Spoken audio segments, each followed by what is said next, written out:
Wassalamu ala asyrafil anbiya wal mursalin wa ala alihi wa sahbihi ajma'in, amma ba'du.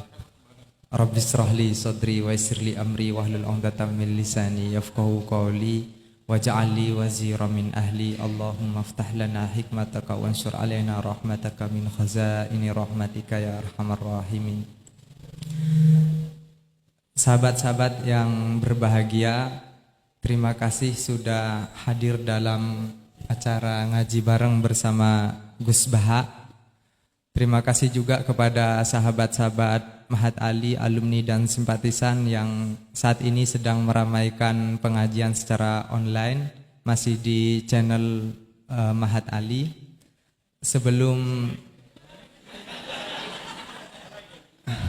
Sebelum saya buka, ada dua hal yang ingin saya sampaikan kepada narasumber kita.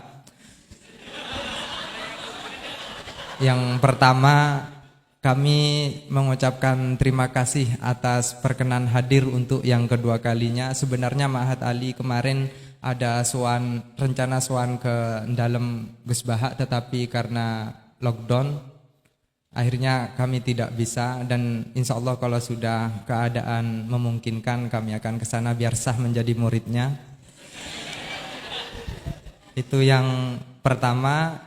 Yang kedua, ini sekedar laporan, bukan untuk minta pujian, bahwa di pertemuan pertama tahun lalu kita dikritik karena ternyata ada murid yang hafal Al-Quran tapi gurunya belum ada, dan itu tidak sah.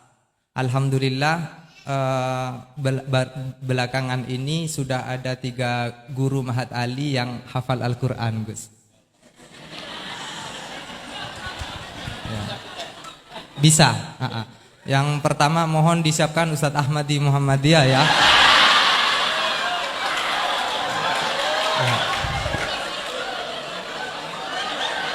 Beliau sudah hafal Al-Quran 30 tahun yang lalu, juga guru sini.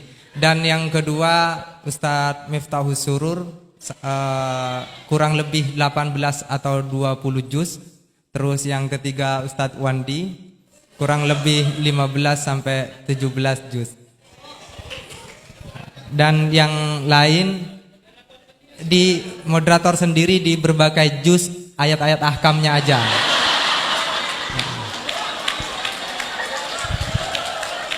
Dan juga sebagai laporan, Ustadz Herudin sebagai sekretaris Mahat Ali Situbondo sudah membuat ancang-ancang peraturan bahwa musrif atau pembina di Mahat Ali itu sekurang-kurangnya menghafalkan ayat ahkam berikut beberapa juz yang kelak nanti ditingkatkan menjadi harus 30 juz. Tetapi ada yang kurang baik.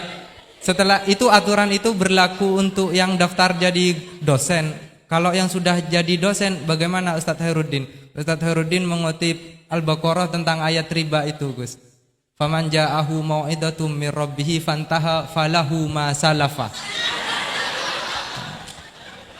Jadi yang sudah itu amruhu ada ilallah. Jadi bersyukurlah saya sudah masuk sebelum ada syarat-syarat itu.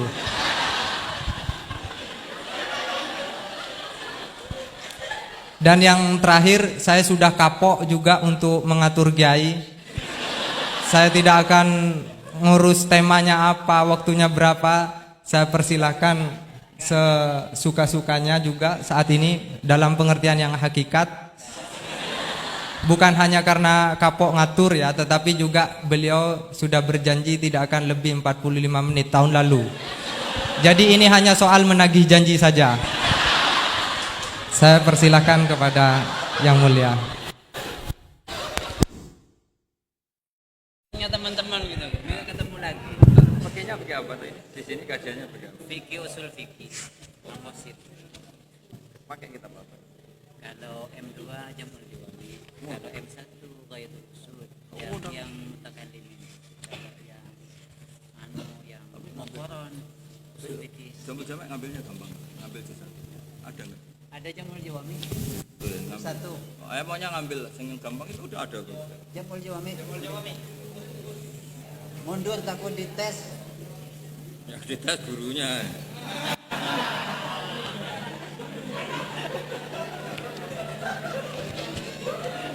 Siapa nanti yang dites Qurannya?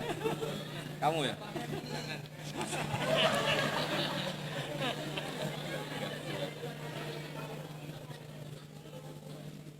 Kalau fikihnya satu dua hal. Dulu yang merumuskan termasuk juga Bangun. asal nama Dehul Arba tapi di tasir dirubah satu dua hal. Nah ini pindah kan gitu. Enggak usah itu. Nah, sama yang disuruh baca. Jadi satu di sini.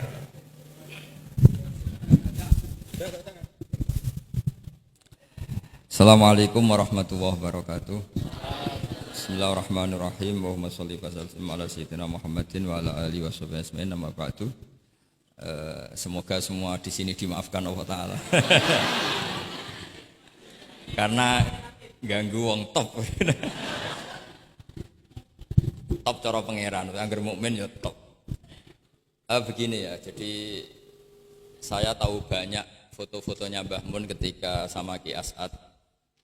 Bapak saya kandung juga pernah di sini ketika Muktamar 84, beberapa keluarga termasuk Ki Ahmad Siddiq karena beliau juga turunan Lasem. Yang jelas kenangan kita dengan Ki As'ad itu banyak, dari bapak, dari guru, kemudian beliau juga ngaji di Sidogiri. Saya juga dapat keluarga Sidogiri, banyaklah hal-hal. Tapi yang saya pastikan memaklumatkan diri sebagai Ma'had Ali itu entah keangkuhan, entah jujur, tidak tahu. Karena Ali itu maknanya kelas tinggi. Kelas tinggi itu bisa kelas tinggi ilmunya atau kelas tinggi ya macam-macam. Tapi saya beri contoh. Ini ya, Wahid kan masih kecil, tak panggil Wahid saja. Ini tak beri contoh. Ini kitab Minhajut Thalibin. Ini saya belajar tak takriri sampai seperti ini. Ini bisa dilihat ini. Hampir di semua kitab saya, kitab-kitab induk, entah itu fikih, entah ihya, entah hikam, itu pasti ada takrirannya. Karena tadi saya sudah komplain sama Pak Khairuddin, keputusan fikih udah ada khilaf itu gak keren gitu saya itu. Karena bawaannya fikih itu khilaf. Saya beri contoh ya. Di sini fikihnya kan diajarkan kan Fathul Wahhab ya. Saya sedikit cerita tentang Fathul Wahhab. Dulu indukan kitab fikih itu namanya Al-Um, ya kan? Dikarang katanya, dikarang oleh Imam Syafi'i. Sebenarnya enggak dikarang, diimlakkan. Ini pakai bahasa Ma'had Ali, kelas tahqiq. Ya, kalau bahasa umum kan kitab dikarang Imam Syafi'i itu salah besar. Karena di situ masih ditulis qala Imamunas Syafi'i. Yang benar itu amla alaina Syafi'i, diimlakkan oleh Imam Syafi'i, ditulis oleh beberapa muridnya. Yang paling masyhur kalau kitab itu Imam Muzani. Sebenarnya di situ ada Imam Buaiti, ada Imam Robi, tapi yang paling telaten itu Imam Muzani. Sehingga kitab itu dinisbatkan pada Imam Muzani. Di beberapa itu juga ada yang dengan tanda kutip ditinggalkan oleh Imam Muzani. Disebut Infiradul Muzani anis Syafi'i. Kemudian setelah jadi Mukhtasarul Muzani, ini saya tanpa menyiapkan materi loh, karena sebetulnya saya sudah minta Gus Azam hanya ngisi di pengajian umum, karena sudah saya kapok ke sini. Kapoknya itu bukan karena mangkel, tapi nggak ada perkembangan. Itu nggak ada perkembangan. Jadi hafal Quran itu keharusan seorang faqih. Baru hafal 4 aja diceritakan. Memang ini ngawur sekali itu sebetulnya. Memang normalnya seorang faqih memang hafal Quran. Enggak boleh hanya berapa? 4. Enggak meyakinkan. Nah, Mukhtasarul Muzani itu ada beberapa hal yang beliau beda dengan Imam Syafi'i.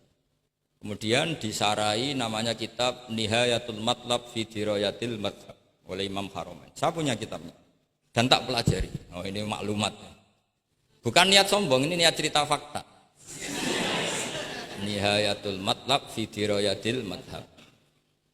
Kemudian Imam Haramain punya murid alim alamah yang saat itu belum suka tasawuf. Namanya Imam Ghazali. Beliau akhirnya menulis Al-Basit, berhubung Ma'had Ali sinau basit gak pati iso mergo kegeden digenti Al-Wasit.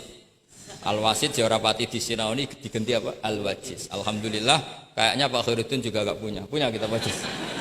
Wahid punya? Wahid Wajiz? Berapa halaman itu?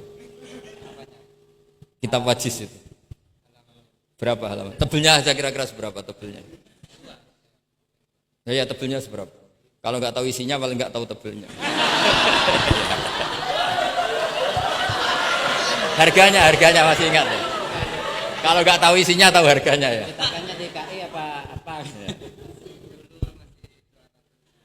Iya, ya, ingat dia kalau uang ingat dia. Jadi bawaannya orang nggak bakat soleh itu kalau uang itu ingat.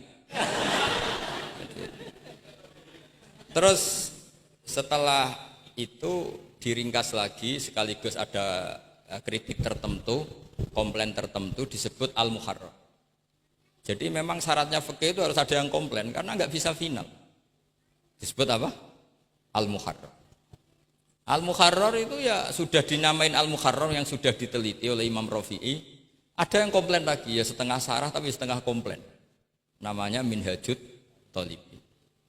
Minhajut Thalibin dikomplain lagi di era Syekh Zakaria Al-Ansari. Dari masdar dengan jamak mudzakkar salim diganti manhajut tullab.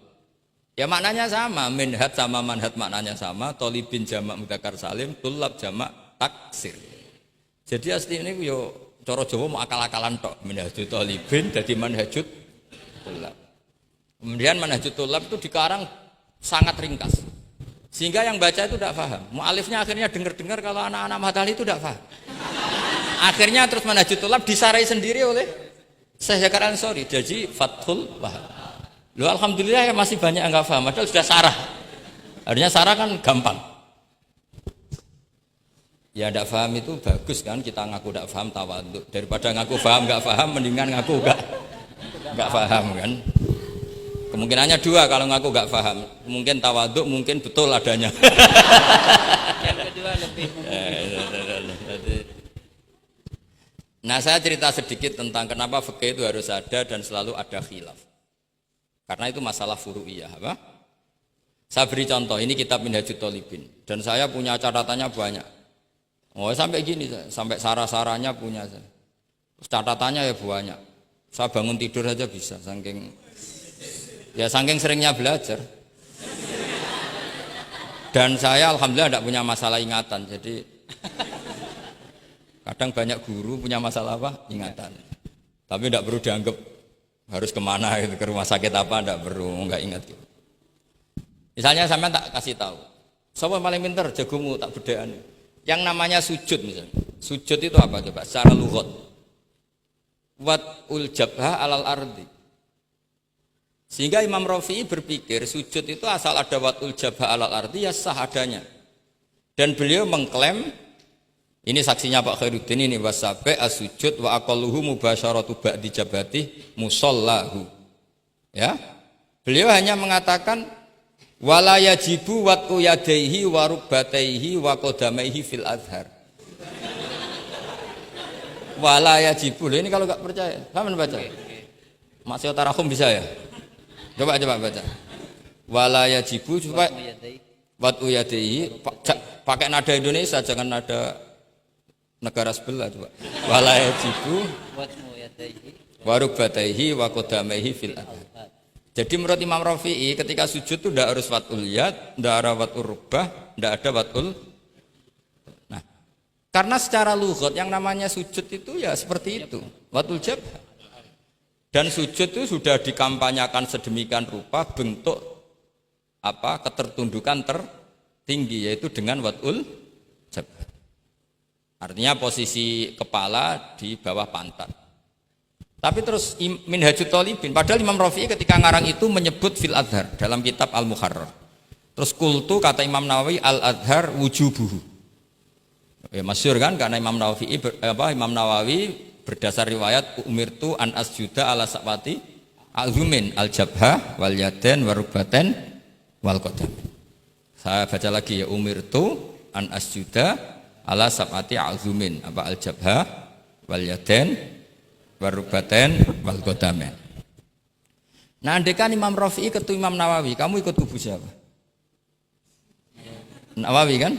Nah, sekarang oke, berdasar riwayat dan praktek guru-guru kita semuanya seperti itu. Kalau sujud melibatkan 7, oke itu berdasar riwayat dan berdasar perilaku guru-guru kita. Oke, secara sanad kita tidak punya pilihan, pasti seperti itu. Ikut guru. Tapi kalau pertanyaannya dibalik, saya ulang, pertanyaannya dibalik. Min asbabir riddah itu adalah sujud lisonamin. Kira-kira kalau ada orang sujud hanya watul jabah lisonamin, sudah murtad apa belum? Murtad kan? Loh enggak, sudah murtad belum? Termasuk murtad kan sujud lisonamin atau di ghairillah. Kira-kira untuk murtad syaratnya melibatkan 7 anggota apa cukup watul jabah?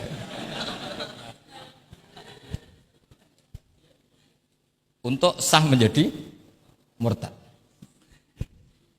Nggak, misalnya kamu, jangan kamu lah, kamu potongan tidak mungkin murtad insya Allah lah. Misalnya ada orang murtad dengan cara murtad yang fi'li, contohnya apa? Kasujudin lisonamin. Murtad kan, ingatlah masih ada 3 kan? I'tiqadi, qauli, fi'li. Yang fi'li contohnya kasujudin lisonamin. Untuk menjadi sah murtad itu nunggu 7 anggota apa salatul jabah? Enggak jawab, jangan ngawur saja kak, biasanya aja. Udah, enggak usah.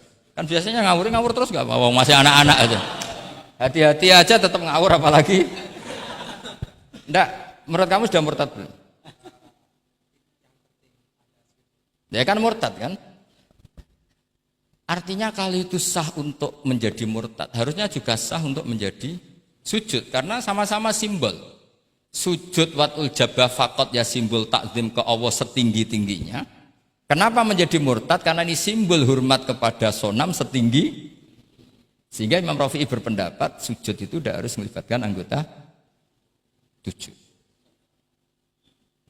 Ya kira-kira gitu lagi. Makanya tadi saya juga matur Mas Hasan, piye gurumu mbok kanyamu lah, guru keduren. Maca fikih ora ana khilaf iku fikih apa? Fikih ben seru itu harus ada khilaf. Ya ini sama yang baca supaya jadi seksi. Kalau menurut Imam Rafi'i seperti itu. Enggak, ya harus jadi wala yajibu ini. Enggak akan keliru. Tadi kan sudah tak baca. Wala yajibu wad'u yadayhi wa rukbatayhi wa qadamaihi fil adhar. Imam Rafi'i di Muharrar terus Qultu al-adhar wujubuhu. Ya kan sama-sama bilang al-adhar. Imam Rafi'i bilang enggak wajib ya al-adhar. Imam Nawawi bilang wajib ya al-adhar. Kamu partai mana? Ditutup wallahu a'lam. Oh, ya.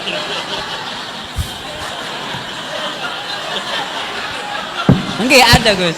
Ada walam. Nggih, wallahu a'lam. Aduh, ini enggak ada penggantinya.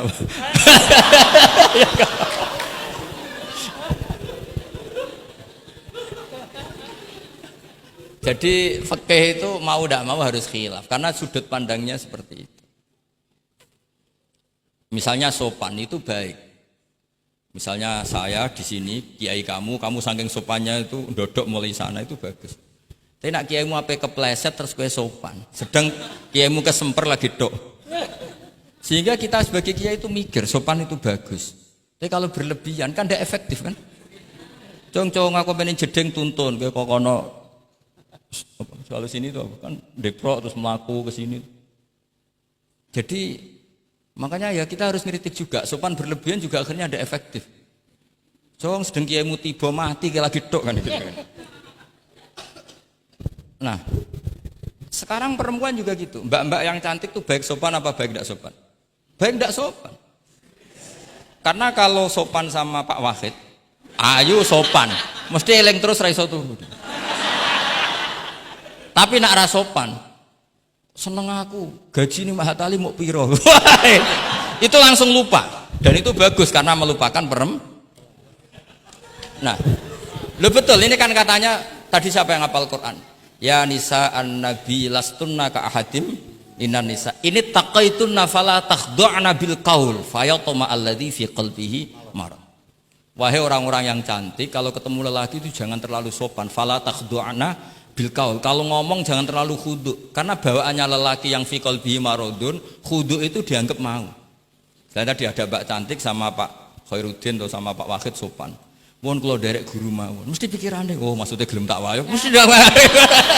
Padahal maksudnya derek itu menderek mata pelajaran. Tapi utek-utek begini itu kan. Yang fikol dia apa? Marot. Contoh saja loh. Tapi bisa fakta. Itu mesti pikirannya itu kemana-mana. Mohon kula derek Pak Fakhid mawon. Sing ngomong wong ayu, nak sing elek kan ra dipikir.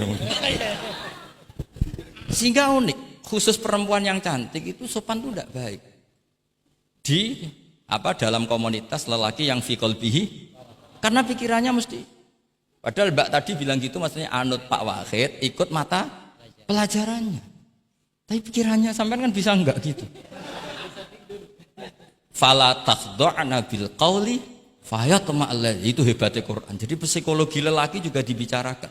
Bawaannya lelaki kalau ketemu perempuan cantik kok sopan, kok memberi harapan, itu terus golek dukun mahabbah. Kayak apa pinternya Quran? Lah ini sayangnya yang hafal baru 4. Padahal saya satu mobil saja tadi hafal berapa Gus? Pakai satu mobil. Karena pondok saya memang pondok tahfidz. Jadi yang derekno saya banyak yang hafid. Jadi satu kelas kalah dengan satu mobil. Supir saya hafal Quran, penderek saya hafal Quran, yang bawakan tas ya. Oh, kalah jauh tetap sudah. Yang satu kiai tidak hafal Quran. Iya, memang pondok saya pondok tahfidz karena memang pondok tahfidz. Jadi seperti itulah. Masa kamu menyarankan orang tidak sopan? Tidak mungkin kan. Masa kita ngajari santri-santri tidak sopan? Tidak mungkin. Tapi kalau kamu ajari sopan, khusus yang cantik, ketemu lelaki yang seperti itu, akibatnya fayat ma'alladzi fi qalbihi marad. Makanya di sarah-sarah atau di tafsir-tafsir sampai ada penjelasan wa yusannu lil marati takhlidu sautiha. Perempuan disunatkan menebalkan suaranya untuk menghilangkan rasa apa? Syahwat lelaki tadi. Terus paling enggak misalnya enggak mau nebalkan ya judes. Misalnya ketemu Pak Wahid, "Mbak apa ning ndi?" "Gak urusanmu." Oh, itu mesti langsung lali. Nah, tapi nak jawab, badhe napa ngersakno napa? Nggih kula tak derekno jenengan riyen. Wah, bahaya. Ya. Padahal maksudnya derekno itu ya mata pelajaran, tidak ada hubungannya dengan mau dinikah. Tetap muni naudzubillah lah kalau itu. Nah, itu fikih. Jadi fikih itu menginduk ke usul fikih. Tapi usul fikih sendiri itu kalau tidak ngerti fikih jadi itu jadi liar. Karena khayalnya lebih tinggi.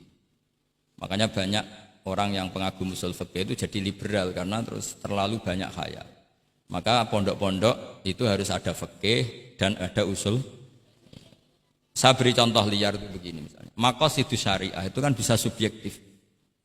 Sehingga Imam Syafi'i itu yang kritik man istahsana faqad syarra'a. Orang yang sering berpikir istihsan faqad syarra'a, maka dia mau berpikir bikin syariat tandingan. Misalnya gini, saya ini kiai yang suka tirakat. Karena dulu misalnya mondoknya itu suka tirakat. Terus santrinya diwajibkan puasa setahun atau diwajibkan enggak boleh makan nasi. Itu bikin syariat tandingan. Karena apa? Tahrimu malam yahrum, mengharamkan sesuatu yang tidak haram. Atau mewajibkan ijabu malam yajib. Itu termasuk kriminal cara Sulam Taufik. Loh iya, bahkan Sulam Taufik mengebabkan itu di bab riddah.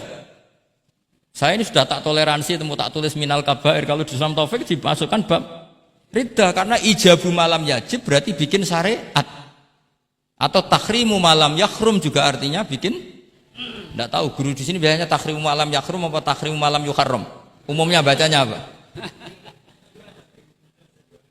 Bisa dua. Ya rodok maju berarti sermayan.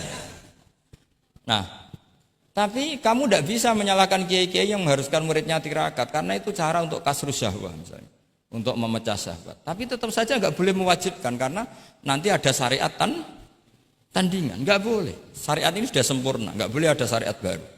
Yaitu disebut ijabu malam yajib atau tahrimu malam yakhrum. Maka kata Mbah Mun, resikonya jadi kiai ngalim. Mbah Mun sering guyon gitu. Aku kiai ngalim jadi ribet. Apa ngaramno rokok sing darani halal yo akeh. Di halalno cah cilik-cilik rokok. Jadi kiai itu kan lebih tunduk ke konstitusi ilmu. Ribet. Misalnya begini, sampai tak bedai. Assalamualaikum ketika salam, itu yang wajib salam pertama apa salam kedua? Pertama. Itu wajib niat mufaroqah apa niat menghabisi sholat atau mengakhiri sholat apa enggak perlu niat? Nah, mesti ulama berdebat. Karena ketika Allahu Akbar bisa Allahu Akbar demo, bisa Allahu Akbar niat sholat. Maka untuk membedakan, lo kan bisa aja kan? Demo itu udah harus berontak enggak? Misalnya kamu ngerti perempuan yang kamu cintai, ternyata omongan nebek Pak Guru Khairuddin kan Allahu Akbar, guru kok ngono kan gitu kan. Nah, untuk membedakan itu, kalau untuk sholat atau untuk takjub diharuskan niat Allahu Akbar.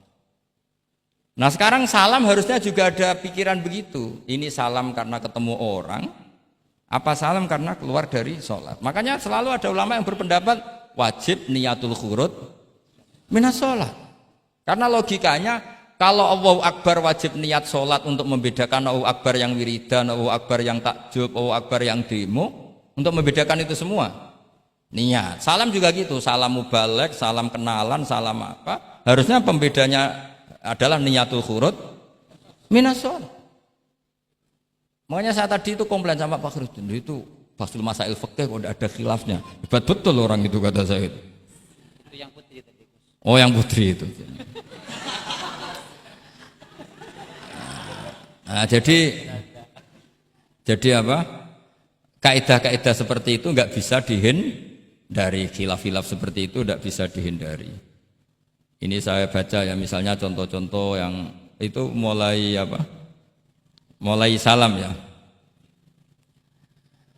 Jadi pilihan-pilihan itu, misalnya di salam ana jaza anha, terus asani asyar assalam wa aqalu assalamualaikum wal aso jawa qultu al aso al mansur wa annahu la tajibu niyatul khurud. Jadi ada yang bilang tidak wajib, mesti artinya ada yang bilang wajib. Karena, nah, jadi nggak ada pilihan. Setelah ada pembanding itu udah ada. Sekarang begini lagi. Ini yang ulama kadang-kadang yang nyuwun sewu, andekan kita ulama itu kadang ra cocok, tapi cocok ra cocok ya harus didengar, ini ngaji. Ulama fikih kadang ya sembrono, tapi aja muni ngono kualat. Saya ngomong aku wae. Nak darani iktidal, menamai iktidal itu ruknun qasirun ghairu maksud. Julus benas sajdatain atau jalsah itu kan ruknun qasir ghairu. Itu banyak ahli hadis yang komplain. Ini ngawur betul fuqaha itu. Wong rukun kok ghairu maksud. Dan mereka berani bilang itu rukun sing ghairu maksud. Kusida lil fasli, hanya dimaksudkan untuk pemisah. Itu kan yo mangkelno wong rukun kok ghairu. Ternyata ulama itu punya niat begini. Setelah dikatakan ruknun qasir, maka jangan ada pesaing. Yaitu ukurannya apa? Julus jalsah benas sajdatain enggak boleh lebih lama ketimbang tasyahud akhir. Tasyahud awal sunat bu, jangan ngaji ora khatam. Tasyahud akhir apa awal? Akhir, berarti sabtu lisan pinter lah, pinter. Iktidal juga ruknun qasirun, maka enggak boleh lamanya menandingi qiyam lil Fatihah. Ya, sudah jelas ya. Yang jalsah benas sajdatain enggak boleh menyaingi tasyahud akhir. Yang iktidal enggak boleh menyaingi qiyam lil Fatihah. Ternyata ulama yo mikir, disaingi ku yo ora enak. Ngene kaya kula saingi Khairuddin yo ora gelem. Ora krana sombong, disaingi itu ndak enak. Kecuali level ya. Kecuali level. Level ya hafal Quran ya 30 juz. Itu Jibril bisa demo ke kamu. Memangnya saya hanya nurunkan ayatul ahkam. Enak saja milik. Memangnya selain ayatul ahkam enggak menarik. Itu kalian semua pasti berhadapan dengan Jibril. Coba Jibril nurunkan semuanya apa hanya ayatul ahkam? Kalau saya ketemu kan aman.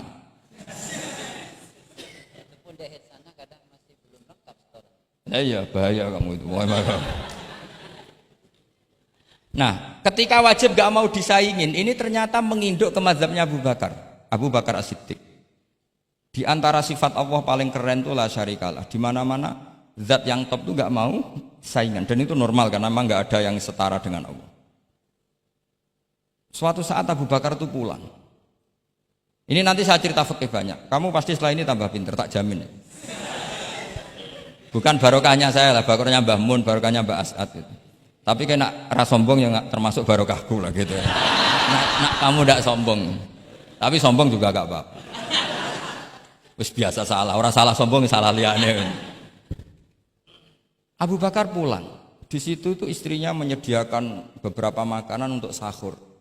Itu marah besar.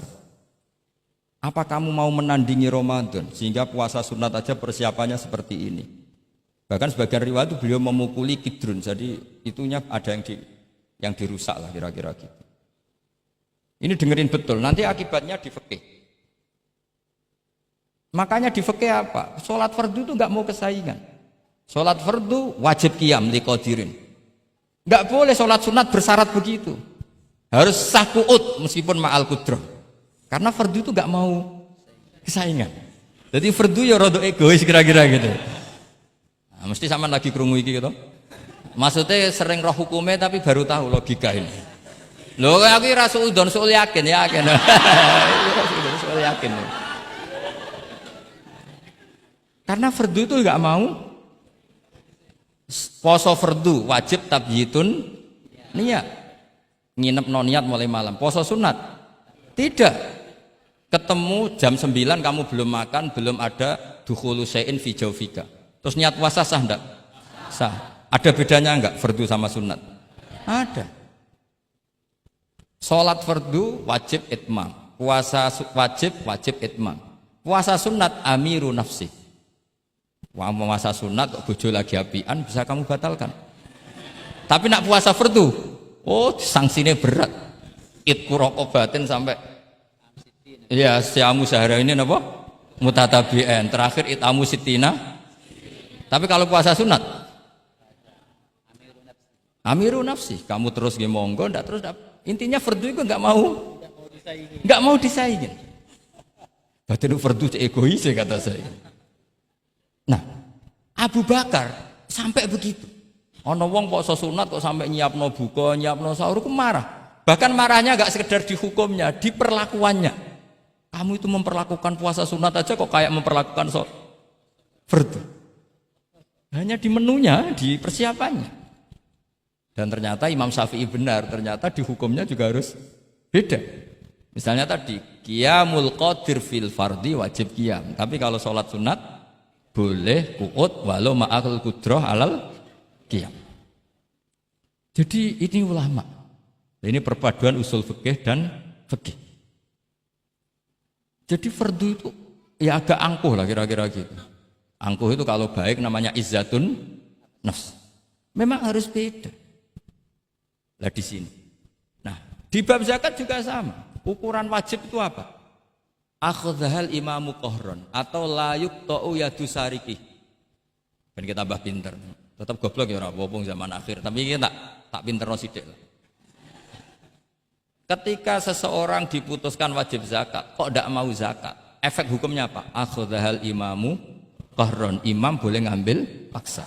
Atau kalau mustahik itu nyuri dengan kadar yang memang jatahnya la tuqta'u yadu. Mergo ana syubhatul milki. Jadi, paham ya? Jadi sampean misalnya fakir, tanggane Pak Khalidin gak gelem zakat, nyolong jatah.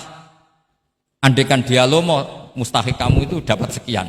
Itu enggak boleh dipotong tangannya karena kamu ngambil jatah. Jadi sekali diputuskan wajib itu punya akibat akhdhal imamu qahron atau la tuqta'u yadu sari. Jadi itu fikih. Jadi fikih itu konsisten.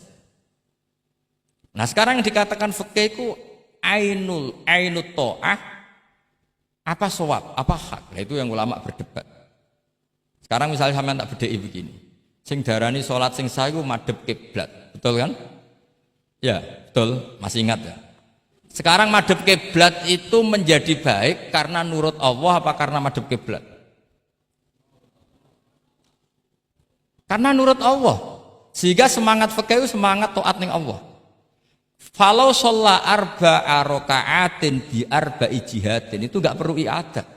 Karena ketika aku istihad sana itu kiblat, rakaat kedua rubah ke sana, rakaat ketiga rubah. Allah ngitunge cah iku capek oleh kepen roh kiblat tenanan nganti spekulasi ping 4. Artinya apa? Karena kadang Allah itu butuh taate apa butuh kasile? Butuh taate. Nah, ini yang paling angel. Tapi di dalam banyak hal kaidah fikih itu al-ibrah bima fi nafsil amri. Kadang bima fi dzannil mukallaf wa bima fi nafsil amri. Kadang mu al-ibrah bima fi dzannil mukallaf la bima fi nafsil amri. Jadi selalu fikih itu khilaf. Fikih yang furu'iyah maksudnya, yang furu'iyah. Ini kadang-kadang rada angel gurumu ini. Nah, sekarang misalnya seperti itu. Ijtihad tadi. Ijtihad itu apa coba? Ya tadi, ketika Anda sholat madhep sana, terus taghayyara ijtihaduka dan memutuskan kiblat ke sana, kamu harus nuruti ijtihad kamu apa enggak? Harus nuruti kan? Karena kalau kamu teruskan di rakaat kedua madhep sana, berarti kamu ibadah dengan cara yang kamu yakini salah. Maka harus rubah. Karena ada kaidah al-ijtihad la yunqadu ijtihad. Kok ijo? Ya pinter iso nerusno. Nah, ternyata itu sudut pandang kalau dengan kaidah itu, sehingga lau sholla arba'a raka'atin bi arba'i jihatin sohat sholatu. Tapi kalau dibalik al-ibrah fil ibadah itu bima fi dzannil mukallaf wa bima fi nafsil amr. Nah, kalau Anda kan sudut pandangnya pakai kaidah itu, berarti kan pasti ada 3 jihad yang salah. Pasti apa mungkin? Pasti. Nah, kenapa di bab al-ijtihad itu ditoleransi? Padahal jelas yang 3 ini tidak fi nafsil amr. Lagi-lagi tidak semua ulama cara pandang sama. Yang satu pakai kaidah ini, yang satu pakai kaidah. Makanya saya sering mencontohkan berkali-kali. Kalau kamu ingin sowan saya nggak apa-apa, tetap baik. Karena kemungkinan seneng kiai ya 2. Dulu saya sering bercerita. Ada tabiin tanya sama sahabat, bagaimana wajah Rasulullah SAW. Tabiin ini nangis. Wallahi saya ini saking hormatnya, saking haibahnya Rasulullah, saking hormat saya tidak pernah berani melihat wajah beliau. Saya sowan juga agak berani karena takut ganggu. Jadi cara seneng kiai itu ya kadang ra perlu sowan. Karena bawaannya itu ganggu. Loh misalnya saya ketemu anak istri saya kan asik, terus ketemu Wahid kan ya pusing. Jadi Allahu Akbar. Provokator ini. Jadi justru saking takzimnya Rasulullah, pilihannya itu tidak sowan karena takut ganggu Rasul. Ada sahabat yang pilihannya sowan. Wong jenenge seneng ya sowan. Tapi kalau dibalik, jenenge seneng ya aja ganggu. Ayo milih ndi kamu? Ini 2 mazhab yang sama-sama kuat. Jenenge seneng ya sowan, jenenge seneng ya aja ganggu. Ayo milih mana kamu? Ada 2 pendapat. Kenapa Anda begitu yakin dengan satu pendapat? Di furu'iyah, saya ulang lagi di furu'iyah. Ya, bukannya maklum nanti betul. Jadi tidak gampang. Sholat pakai pakaian resmi begini itu bagus. Pakai jubah, kamis, atau pakai hem, pakai sarung itu bagus. Tapi andaikan Nabi selalu sholat demikian, itu bahaya. Saya ulang lagi bahaya bagi syariat ini. Ini saya niat ngajarin gurunya, bukan anak-anak. Suatu saat Jabir bin Abdillah, kalau kamu baca lihat di bab sholat di Bukhari atau di Kitabul Ilmi, ilmu fi sholat maksudnya. Itu Jabir bin Abdillah itu pernah datang ke masjid, pakai gamis, pakai baju resmi, imamahnya dicopok, kamisnya dicopok. Semua dicopot terus sholat hanya pakai sarung tok, izarin wahid. Terus akidan torofaihi ala atikihi. Ini kayak orang kuno, sarung satu di akidan torofaihi ala atiki terus sholat. Geger sahabat tabiin, kan ini era tabiin, geger tabiin. Ungdur ila sahibi Rasulullah, lihat tuh sahabatnya Nabi. Sholat kok model kayak gitu. Ketika Pak Khairuddin sudah sholat dengan segala penampilan, jubahan, terus pakai imamah, dehem dari belakang, orang minggir semua, sudah top lah pokoknya, sudah top pokoknya. Ini sahabatnya Nabi. Terus ketika sahabat mulai dan nyun sewu, beliau ngendikannya agak kasar. Saya melakukan ini, saya cek nanti di Bukhari. Kalau ada Bukhari juz 1 ambilkan, nanti bacakan. Apa cukup nanti tanya gurunya? Tanya saja nanti ya.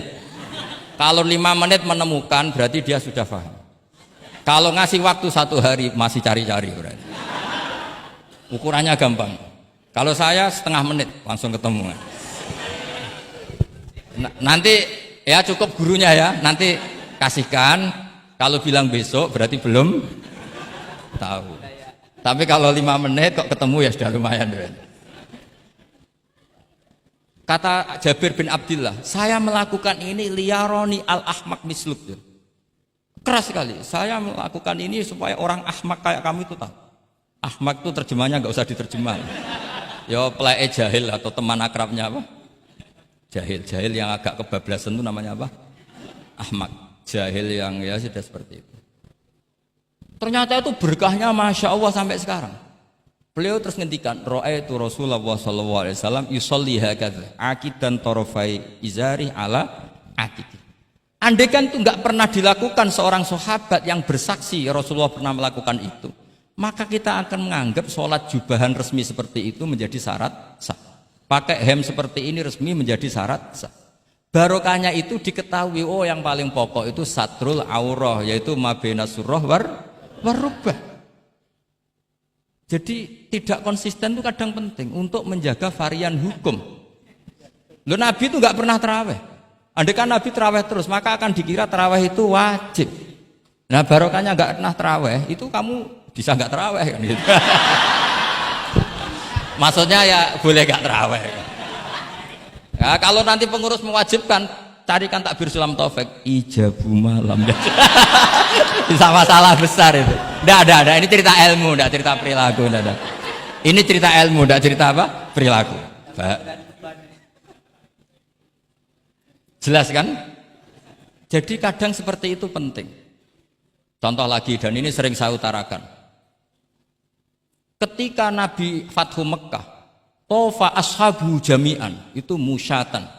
Semua ketika tawaf itu jalan kaki. Tapi Nabi itu unik. Tofa Rasulullah wahdah rokiban. Nabi tawaf itu pakai kendaraan unta. Yang lainnya musyatan, semuanya masin. Jalan kaki. Tapi Nabi malah tofa rokiban. Padahal jelas kaidahnya al-ajru biqadrit. Tapi andai kan Nabi kok tofa masyian, maka kita tidak tahu caranya tawaf. Tidak tahu hukumnya. Atau paling enggak nganggep bahwa syarat sahnya tawaf harus jalan. Tapi barokahnya Nabi tofa rokiban, akhirnya ada hukum, ternyata syarat sahnya tawaf tidak harus jalan, tapi boleh berkendara. Akhirnya kita tahu orang sepuh sedikit tawaf pakai kursi roda, pakai macam-macam. Jadi semuanya itu berkah, perbedaan itu berkah. Tapi yang baca harus orang alim. Kalau orang yang fikal bi marot ya, piye Nabi karep wong liya kon mlaku dene enak-enakan numpak. Ya ribet nek kena wong sing fikal bi marodun fazatahum wa marot. Jadi ribet ini ustadz satu ini ribet. Ya subuh kesiangan ini contohnya kok kayak perilakunya. Ini Kiai Hasan contohnya kayak perilakunya. Sholat itu ada waktunya. Sekali waktunya habis normalnya sudah tidak wajib, ya enggak? Kamu mau sekolah, selesainya jam 12, kamu bangun setengah 1, harus sekolah apa tidak usah? Karena momen sekali kelewat kan nggak bisa diulang kan? Normalnya sholat qadha itu tidak wajib, normalnya.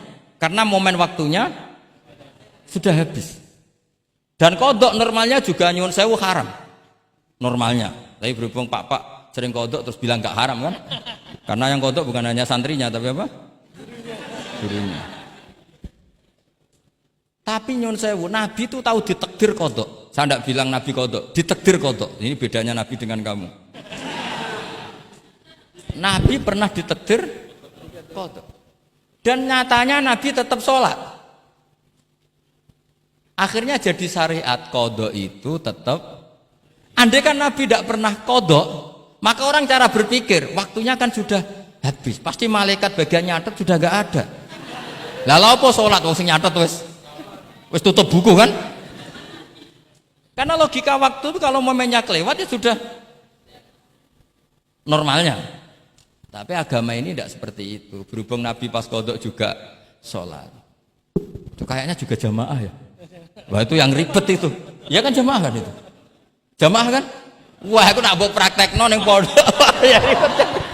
Separuh pondok qadha terus dimami Khairuddin sing komat wahid. Wah. perkara kan. Nah barokahnya ngerti kunut itu sunat, pura-pura ndak kunut. Akhirnya kayak orang baik kan, yaitu mau melakukan sholat duha. Ini ya akhirnya guru saya sedang sholat duha. Itu husnudon yang gioblok.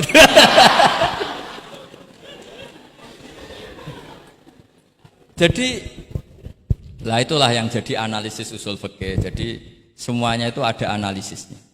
Saya ulang lagi, semuanya itu ada.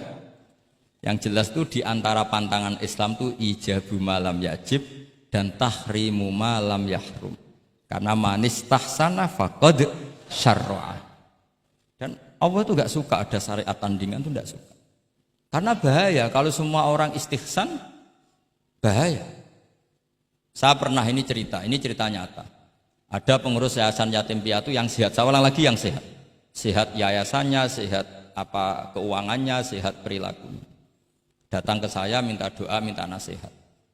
Normalnya kan saya puji, tapi saya dingin saja. Saya bilang yayasan yatim piatu itu bagus, tapi lebih bagus lagi kalau dibiarkan. Karena anak-anak yatim ini kan milik keluarga. Setelah bapaknya mati, biasanya mbahnya ngerawat, Pak D, Pak Leknya ngerawat. Nah, dengan kamu ambil ke yayasan itu, dia tercerabut dari keluarga. Satu, Anda jangan merasa perilaku Anda atau solusi Anda atau amal Anda lebih baik. Bisa saja kalau di keluarga lebih. Tak beri contoh, anak yatim di kampung saya ini gendut-gendut. Karena dulu Pak D, Pak Leknya, mbahnya tidak pati sayang, barokah yatim sayangnya berlipat. Terus kedua, barokahnya di rumah makannya bebas. Kalau di yayasan kan harus pakai jam. Mana seneng cah cilik makan di jam. Jadi biar, ya nah ini lagi-lagi khilaf. Yang setuju yayasan yatim, yang sehat loh, kalau yang nggak sehat memang kita tidak cocok. Yang sehat, bayangkan yang sehat. Itu saja ada masalah. Karena tadi anak ini kan bagus, makanya Mbah Mun pernah dawuh. Ya yayasan yatim piatu itu ya apik, tapi gak oleh bocah tercerabut sangka keluarga. Nah ini kalau kita mentasrek terus semua anak diambil terus gak tahu Pak D-nya siapa, mbahnya. Meskipun ditulis tapi kan nggak semudah itu. Ingat kalau hanya sekedar di catatan dokumen kan. Tapi kalau dibiarkan di keluarga ngundang Pak D, Pak Le, Mbah dan sebagainya. Jadi nggak bisa misalnya kamu bahas masalah gimana hukumnya mendirikan yayasan yatim piatu. Terus kamu bilang sunat mutlak, nggak bisa. Karena di sini ada unsur tadi. Kak sampean mondok ini sunat apa enggak, Pak mondok? Ya bisa wajib, bisa sunat, bisa haram.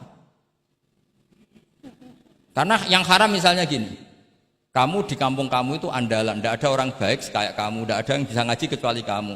Enak-enakan mulang neng pondok, mergo keren timbang mulang neng kampung, mau wong telu. Makanya Mbah Mun kalau guyon sama saya masih ingat betul lagi. Jadi kiai yo latihan, aku tahu keliru kata Mbah. Tak pikir keliru apa? Anak perainan ditanya Mbah Mun, "Cung perainan kok neng pondok?" Mbah Mun sempat kusnudon kayak cah sregep, wong perainan kok ndak pulang. Ternyata, "Lho perainan kok neng pondok, Cung? Kok sregep temen?" "Mboten Mbah, nate ngomah kan ngarit." Ternyata. Jadi husnudzon itu kadang gitu. Semenjak itu Mbah Mun kalau ada perainan, "Cung mulai Cung ben kenal wong tuamu." Jadi malah dibalik. Iya kan kalau kelamaan ke pondok kan nggak roh asal usul orang tua sehingga tidak punya empati, tidak punya kasihan kan. Orang tuanya berjibaku ngarit apalah kerja apa. Lah ya artinya terus kamu tidak bisa. Semua santri yang perenan tidak pulang berarti santri baik. Sebetulnya tidak mesti juga. Santri takut ngarit kan gitu. Ini namanya sudut pandang gitu. Jadi masalah-masalah furu'iyah itu tidak bisa tidak seperti itu. Nah, sehingga kita tahu di kitab Mahali atau di kitab beberapa kitab fikih mesti kaul awal, kaul sani, kaul salis dan sebagainya. Karena ini masalah sudut pandang. Wali nikah misalnya. Wali nikah itu kalau fasik sah apa enggak? Wali mujbir.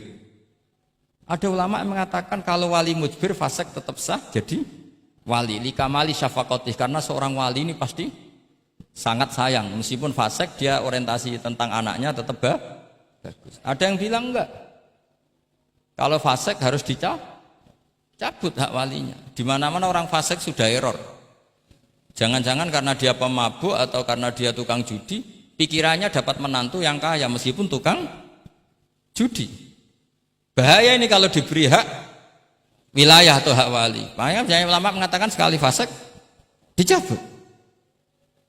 Nah ya, yang satu memandang umumnya orang tua meskipun fasik tetap likamalis. Tapi kata siapa di sosial itu mesti semua orang begitu apa tidak mesti? Tidak mesti. Makanya Kaul Sani mengatakan cabut saja. Li'annahu la yu'manu ayadu'aha inda fasikin mislih. Karena siapa yang bisa menjamin kalau dia tidak mengawinkan putrinya dengan orang fasik yang sejenis? Orang fasik pasti komunitasnya juga fasik. Dan dia nganggap orang fasik itu tidak problem, wong dia sendiri fasik. Wes dok untuk iki capek, jebule capek sing tahu ngutangi ning nggon judi. Karena dia punya ukuran apik versinya dia. Lagi-lagi fikih kok mujma' alaih mau piye? Yo yo. Yang furu'iyah maksud saya, yang furu'iyah. Iki pinter toh, cukup ya? Sudah 45 menit. Mohon ngoten mawon. Assalamualaikum warahmatullahi wabarakatuh. Satu mungkin. Ya, mungkin satu ya, putra dan satu aja ya, putra dan putri. Ya. Enggak, satu saja Gus. Oke, bismillahirrahmanirrahim.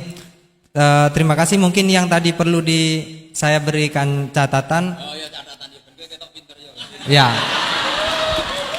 Saya ingin beri catatan bahwa kita tadi sudah dapat kalau fikih itu karakternya adalah khilaf. Jadi ya yang furu'iyah lah, yang furu'iyah. Oke. Yang furu'iyah karakternya khilaf sehingga kita harus terbiasa berbeda. Dan soal tadi kesantunan, kesopanan itu orang ekspresinya berbeda.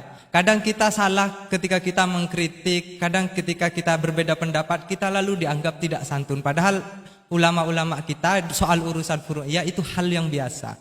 Termasuk bahkan mungkin yang tadi sering dikali dikutip oleh Gus Baha, manistahsana faqad syarra'a, bahwa itu adalah kecaman dari Imam Syafi'i. Mungkin Gus Baha perlu, saya tidak tahu ya, ini tag ini sudah sampai atau tidak kepada beliau. Ya, saya bacakan tagnya. Saya harus baca. Kalau ingatan tidak sebaik beliau saya. Tapi kalau catatan saya lebih baik mungkin. Fawatihur Rahamut qala Syekhul Akbar inna maqsudash Syafi'i min qawlihi man istahsana faqad syarra'a hada madhul mustahsin wa arada anna man istahsana faqad sara bimanzilati nabiyyin dzi syari'atin wa atba'u Syafi'i lam yafhamu kalamahu. Saya tidak ingin mengatakan beliau tidak paham, mungkin tag ini enggak sampai. Ala wajhi hada wallahu a'lam. Jadi bahkan yang kita anggap itu sudah sangat pasti Syafi'i sedang mengecam, ternyata ada juga khilaf. Ternyata maksudnya Syafi'i adalah sedang memuji, madhul mustahsin. Faqad sara bimanzilati nabiyyin di syari'atin wa atba'u Syafi'i lam yafhamu dzalika. Walaupun wallahu a'lam. Ya, tapi kita poin-poin saya adalah akui bahwa ada perbedaan, gitu kan. Oke, silakan saya beri pertanyaan satu saja. Oke, mungkin Ustadz Khairuddin bisa menentukan siapa? Saya Jaya yang menentukan. Oke, Lutfi, mohon maaf bukan soal berkualitas tapi dia lebih dahulu sampai di sini karena dekatnya. Dipersilakan.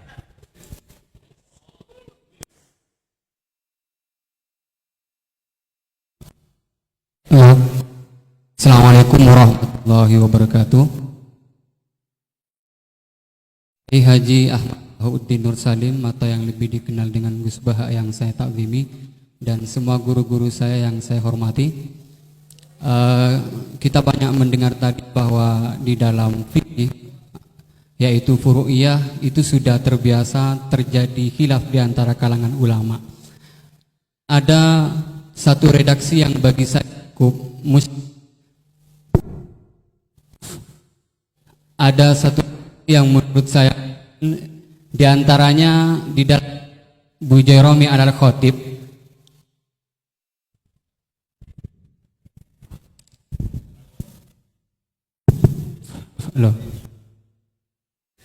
Di antaranya redaksi yang terdapat dalam kitab Bujairami Al-Khatib, dan ini juga dikutip di dalam kitab I'anatul Thalibin ketika membahas soal apakah ad-dukhon itu dapat membatalkan puasa atau tidak.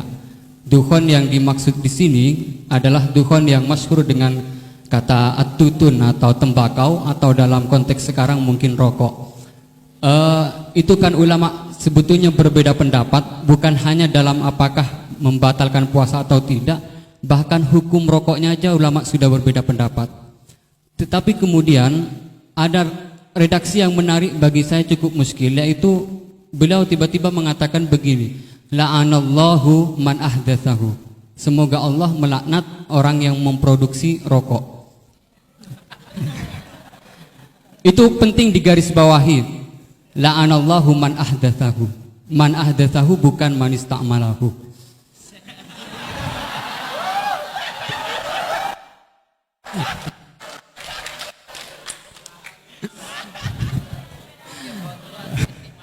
Ini cukup kriminal karena ngomongnya di dalam pesantren yang cukup itu menjadi di negara Indonesia. Kenapa ini ada laknat semacam ini? Karena katanya fa innahu minal bid'il qabihah. Tetapi maksud saya, kenapa ulama ini sampai melaknat padahal hukum rokok itu saja merupakan furu'iyah yang memang sudah sewajarnya terdapat khilaf. Sementara saya sebagai santri NU Tulen itu mengenal memiliki ulama-ulama yang atau kiai-kiai yang luas, yang bukan hanya tidak mau mencaci maki apalagi sampai melaknat, bahkan mengkafirkan pun itu merupakan pantangan. Sehingga pertanyaannya ini unik, setelah saya cek juga ada dalam kitab Kasyifatus saja yang kita tahu itu pengarangnya orang Indonesia, walaupun mungkin NU belum hadir pada saat itu. Jadi pertanyaan saya untuk redaksi ini, apakah dalam syariat Islam atau fikih utamanya itu memang ada pembenarnya melaknat orang lain atau dalam tanda kutip mendoakan orang lain jelek? Mungkin hanya itu. Terima kasih. Wassalamualaikum warahmatullahi wabarakatuh. Ini jam berapa?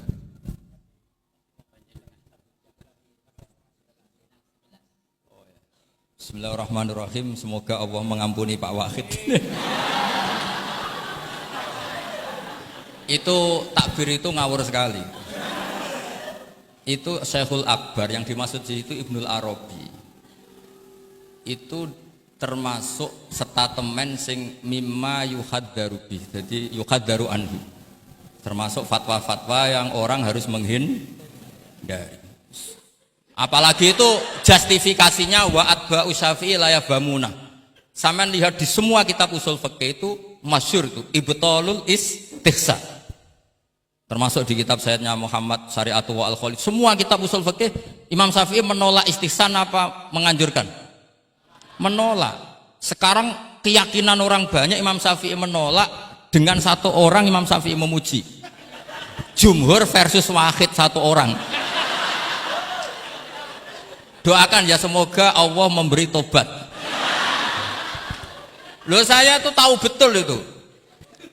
Jadi itu kan seseorang satu, yaitu Ibnul Arabi, mengvonis ashabu Syafi'i la yafhamuna. Padahal di semua kutubus Syafi'i, jumhur memang mereka tahu kalau Imam Syafi'i itu menolak istihsan. Jadi itu jelas manistahsana faqat syara'a itu kalimatu dzamin minhu, bukan kalimatu madhib. Itu jelas ya. Nah, yang menyangkut rokok tadi saya kan sudah mengulang. Kalau rokok dengan arti rokok itu kita ngikuti guru-guru kita, tidak pernah mengesahkan orang puasa yang rokok. Jadi ini bukan masalah furu'iyah, karena tetap dianggap ain. Jadi ini saya sendiri secara pribadi, dan kalian harus setuju karena anut guru-guru kita tidak akan mengesahkan orang puasa merokok. Karena dukhon itu termasuk ain. Selain itu tidak perilaku guru-guru kita.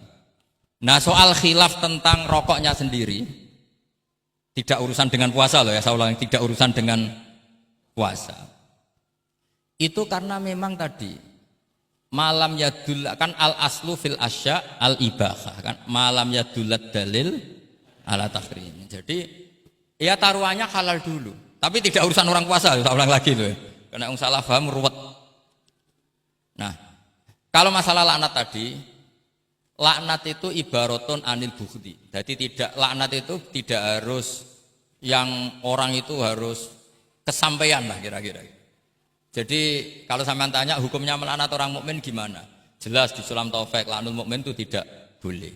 Tapi manusia itu tidak cukup punya bahasa untuk mengekspresikan kebencian atau tidak suka. Kadang-kadang spontan terlontar kata apa?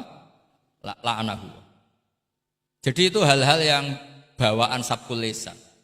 Itu kan sama dengan orang Arab bilang la wawah. Karena nggak bisa dihindari. Makanya di bab tolak, dengerin ya bab apa? Ketika seorang suami marah sama istri terus bilang gini, lasti bizaujati, kamu itu tidak istri saya. Itu tidak dimasukkan sorry tolak, tapi masih dimasukkan kinayatut tolak. Karena maksudnya lelaki ketika sadar tadi, kamu seperti ini tidak seharusnya. Seakan-akan perilaku kamu tidak perilaku seorang istri. Sehingga itu tidak dimasukkan sorry tolak, tapi dimasukkan padahal kalimatnya jelas, kamu tidak istri saya. Tapi itu kan bawaan emosi. Itu kan seperti kiai baru duka. Ora santriku nak sing penggaweane kodok. Nah sekali-kali kiai ini takut. Terus kalau santri ini tiang lintu, yo ora ngawur ya. Karena yo ora trimo nak santri ini dipek wong liya kan gitu. Pasti juga gak terima kan kalau diakui orang lain. Sama ketika kamu marah sama istri kamu cantik, lasti bizaujati. Terus bojomu takut. Berarti aku bojone wong, yo aja ngawur. Kan Yeman juga kan? Eman kan? Jadi makanya di semua hukum itu selalu kalau masalah ungkapan kalimat itu kira-kira ya mirip la yu'akhidukum wa billahwi fi aimanikum, karena bawaan kalimat spontan itu pasti ada. Makanya dulu ada sahabat yang nyuwun sewu Nabi ngendikan papa gitu, terus agak terganggu itu. Padahal Nabi ngendikannya ya spontan, tapi tidak sampai laknatullah. Akhirnya Nabi, "Dah kamu enggak usah susah. Fa'ayul muslimina adaituhu aw sababtuhu aw syatamtuhu wa laysa dzalika ahlan wa laysa ahlan lidzalik apa fat'al dzalika kafaratau wa zakatau wa ajr." Jadi apa ya, bawaan spontan itu pasti ada. Ya saya ulang lagi ya, ini yang kembali ke takbir tadi. Itu bahaya betul tuh. Jadi Ibnul Arabi itu termasuk tulisan-tulisannya mimma yuhadzaru anhu. Ya, pernah dengar toh? Lah yang dimaksud Syekhul Akbar itu kan Ibnul Arabi kan? Loh, saya sangat tahu. Jadi ukurannya itu jumhur. Semua ulama Syafi'iyah, semua al-usuliyun itu mesti menceritakan apa? Imam Syafi'i tidak percaya atau tidak setuju ada istihsan. Masa orang banyak ini kamu salahkan demi statement orang satu. Idza ikhtalafal jumhur wal fardu quddima jauh. Ya, semoga ini tobat. Enggak ya, enggak apa-apa. Tapi memang bagus lah. Artinya dia mengungkapkan takbir itu sudah bagus. Lumayan lah, cara ukuran itu. Tapi ya musuhnya jangan saya tetap.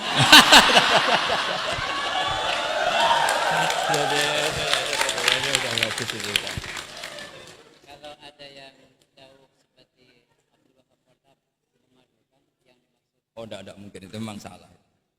Jadi cari saja di ya ibtalul istihsan. Ya pokoknya walhasil ashabu Syafi'i semuanya menolak istihsan. Wong Imam Syafi'i butuh gini. Kalau nanti ada istihsan yang baik, mintanya Imam Syafi'i jangan katakan istihsan, itu masuknya kias. Karena kalau kias kan ada makis, nginduk ke makis aleh. Lah makis aleh ini ada nasnya. Pokoknya butuh Imam Syafi'i itu jangan sampai orang tercerabut dari akar Quran dan hadis, kemudian istihsan dengan subjektivitasnya sendiri. Dan itu kalau pakai subjektivitasnya sendiri namanya fakot syarro. Dong ya ini. Oh, alhamdulillah. Tapi ini sudah pinter loh ya, jangan terus. Ya, jadi ini menghormati Jumatan yang jelas. Ini sudah 2 kali sudah cukup tuh, sudah pinter. Ya sudah. Loh, provokator. Nggih wonten ditutup Al-Fatihah.